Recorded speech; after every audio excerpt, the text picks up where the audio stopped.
Active Bangla TV, আমরা বস্তুনিষ্ঠ সংবাদ প্রচারে সচেষ্ট।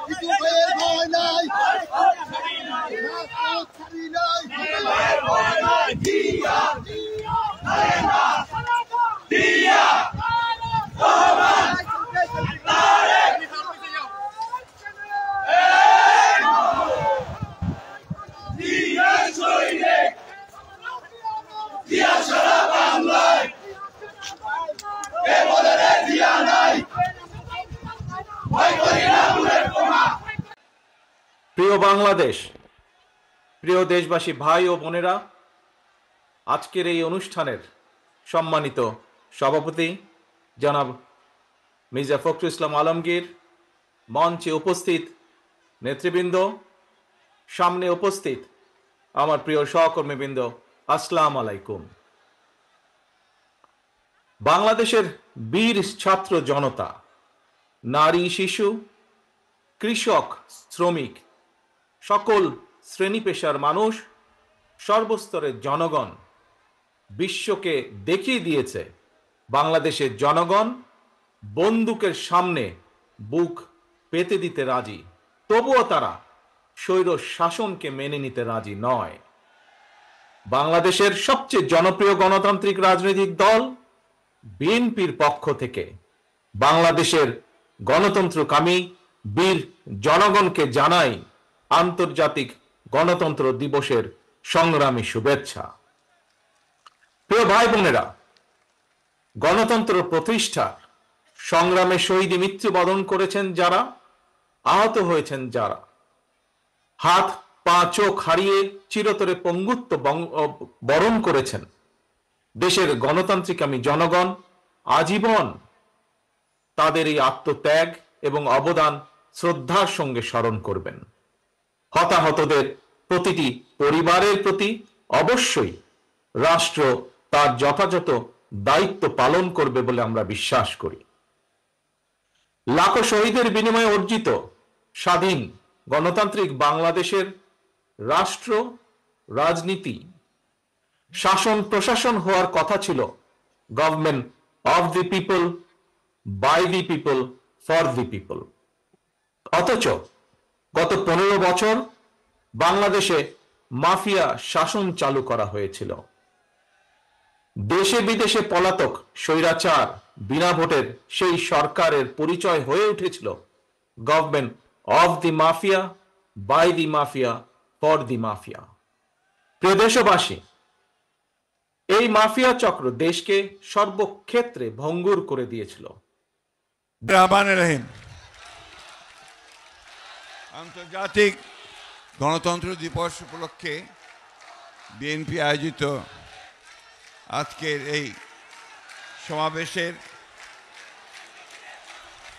সংগ্রামী প্রধান অতিথি, বাংলাদেশের মানুষের গণতন্ত্রের যে আকুতি, গণতন্ত্রকে প্রতিষ্ঠা করবার জন্য যে আত্মত্যাগ, তাকে যিনি দূর থেকে নেতৃত্ব দিয়েছেন এবং ফ্যাসিস্ট আওয়ামী লীগ সরকারের নির্যাতনে নির্বাসিত হয়ে বিদেশে অবস্থান করেছেন আমাদের সেই নেতা, গণতন্ত্রের প্রতীক, 18 কোটি মানুষের স্বপ্নের প্রতীক জনাব তারেক রহমান। কথা বলতে চাই যে বাংলাদেশের মানুষ সব সময়ই গণতন্ত্রের জন্য সংগ্রাম করেছে, লড়াই করেছে। শুধু 1952 সাল 71 সাল নয়, সেই ব্রিটিশ আমল থেকেই বাংলাদেশের মানুষ তার গণতান্ত্রিক অধিকারের জন্য সংগ্রাম করেছে, লড়াই করেছে। তারই ফলশ্রুতিতে আমরা আজকে দেখেছি যে এই ফ্যাসিবাদী আওয়ামী লীগ সরকার, শেখ হাসিনা সরকার যখন দীর্ঘ 16 বছর ধরে এই দেশের জনগণের উপরে স্টিম রোলার চালিয়ে গেছে, সেই স্টিম রোলারকে উপেক্ষা করে বাংলাদেশ জাতীয়তাবাদী দল, যার প্রতিষ্ঠাতা ছিলেন শহীদ প্রেসিডেন্ট জিয়াউর রহমান, দীর্ঘ সংগ্রাম করে আমরা আজকে একটা মুক্ত পরিবেশে উপস্থিত হয়েছি। বন্ধুগণ, গণতন্ত্র আর বিএনপি এই দুটা সমার্থক। শহীদ প্রেসিডেন্ট জিয়াউর রহমান একদলীয় শাসন ব্যবস্থা থেকে বহুদলীয় শাসন ব্যবস্থা নিয়ে এসেছিলেন। বেগম খালেদা জিয়া রাষ্ট্রপতি শাসন থেকে প্রধানমন্ত্রী পার্লামেন্টারি শাসন নিয়ে এসেছিলেন। একটা সুষ্ঠু নির্বাচনের জন্য তিনি সেই কেয়ারটেকার গভর্নমেন্ট প্রথা চালু করেছিলেন। বাংলাদেশের জাতীয়তাবাদী দল আপনারা দেখেছেন 2016 সালেই দেশটি বেগম খালেদা জিয়া ভিশন 2030 দিয়ে গণতন্ত্রের যদি সাস্টেইনেবল হয়, সে জন্য লাক্সই হয়, টিকে থাকে, তার জন্য সংস্কারের কথা বলা হয়েছে। আমরা কিছুদিন আগে, বছর দুয়েক আগে আমরা আবার সেই 31 দফা দিয়ে আমরা সংগ্রাম করেছি, লড়াই করেছি। এই আন্তর্জাতিক গণতন্ত্র দিবস উপলক্ষে রাজধানীর নয়াপল্টনে বিএনপির সমাবেশে আজ মঙ্গলবার বেলা 2:30টায় পবিত্র কোরআন তেলাওয়াতের মধ্য দিয়ে দলের কেন্দ্রীয় কার্যালয়ের সামনে অস্থায়ী মঞ্চে সমাবেশের আনুষ্ঠানিক কার্যক্রম শুরু হয়। সমাবেশে ভার্চুয়ালি বক্তব্য রাখেন বিএনপির ভারপ্রাপ্ত চেয়ারম্যান তারেক রহমান। সভাপতিত্ব করেন বিএনপির মহাসচিব মির্জা ফখরুল ইসলাম আলমগীর। সমাবেশে সঞ্চালনা করেন বিএনপির প্রচার সম্পাদক সুলতান সালাউদ্দিন টুকু। এছাড়াও বিএনপির জাতীয় স্থায়ী কমিটির সদস্যবৃন্দ ও সিনিয়র নেতৃবৃন্দ গণসমাবেশে বক্তব্য রাখেন।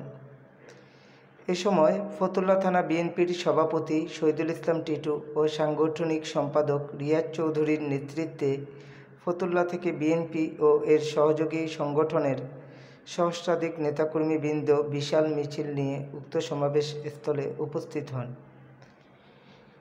এ সময় উক্ত মিছিলে উপস্থিত ছিলেন ফতুল্লা থানা বিএনপির সহসভাপতি হাজী মোহাম্মদ শহীদুল্লাহ, ফতুল্লা থানা শিল্পাঞ্চল শ্রমিক দল সভাপতি বাবুল আহমেদ, ফতুল্লা থানা বিএনপির কোষাধ্যক্ষ ও কুতুবপুর ইউনিয়ন বিএনপির সভাপতি নজরুল ইসলাম মাতব্বর, কুতুবপুর ইউনিয়ন বিএনপির সাংগঠনিক সম্পাদক আনিসুর রহমান, কুতুবপুর ইউনিয়ন বিএনপির সহসভাপতি হাবিব, কুতুবপুর ইউনিয়ন যুবদলের সভাপতি মাসুম আহমেদ রাজ, 5 নং ওয়ার্ড বিএনপির ভারপ্রাপ্ত সভাপতি শাহজাহান ব্যাপারী, 5 নং ওয়ার্ড বিএনপির সাধারণ সম্পাদক কামাল উদ্দিন। দীর্ঘদিন পর হলেও আজকে আপনারা জানেন যে আমাদের বিগত দিনে যে সমাবেশগুলো হয়েছে তার চেয়ে আজকের সমাবেশটা অনেকটাই ব্যতিক্রম। আপনারা দেখেছেন গতকালকে রাত্রে থেকে আমাদের এখানে ওপেন মঞ্চ হচ্ছে এবং মঞ্চটা আমার মনে হয় যে 15 বছর এমন মঞ্চ আর হয়নি। আপনারা জানেন যে আমাদের ট্রাকের মাধ্যমে আমাদের সভাগুলো করতে হতো। তার কারণ হলো যে সভা করার 2-4-5 ঘন্টা আগে আমাদের অনুমতি মিলত। তা আজকে আমরা দীর্ঘ 16 বছর আন্দোলনের মাধ্যমে একটি পর্যায়ে এসে ছাত্র জনতার আন্দোলনের মাধ্যমে এদেশে আপনার একটি স্বাধীনতা হয়েছে। সেই স্বাধীনতা কথা আমরা সবসময় স্মরণ রাখব। আমাদের ইতিমধ্যে আপনারা দেখেছেন বাংলাদেশে ইতিমধ্যে যে আন্দোলন হয়েছে সেই আন্দোলনে 870 কিংবা 73 জন নেতাকর্মী আপনার মৃত্যুবরণ করেছে। তার ভিতরে 400-র উপরে 430 জনের অধিক উপরে বিএনপির নেতাকর্মী আপনার নিহত হয়েছে। তাহলে এতে কি বোঝা যায়? আপনার অনেকে দাবি করছে যে তারাই একমাত্র আন্দোলনের তাদের আন্দোলনের মাধ্যমে সফল। আসলে তাই নয়। আমরা আন্দোলন করছি আজকে 16 বছর, আর তারা আন্দোলন করেছে, তাদেরও এই আন্দোলনের অবদান অবশ্যই আছে। তারা এবং আমরা সবাই মিলেমিশে, সাধারণ জনগণ মিলেমিশেই আজকে এই আন্দোলনের সফল আমরা পেয়েছি। আমরা এখন একটু নিঃশ্বাস নেওয়ার মতো আমাদের একটি জায়গা তৈরি হচ্ছে।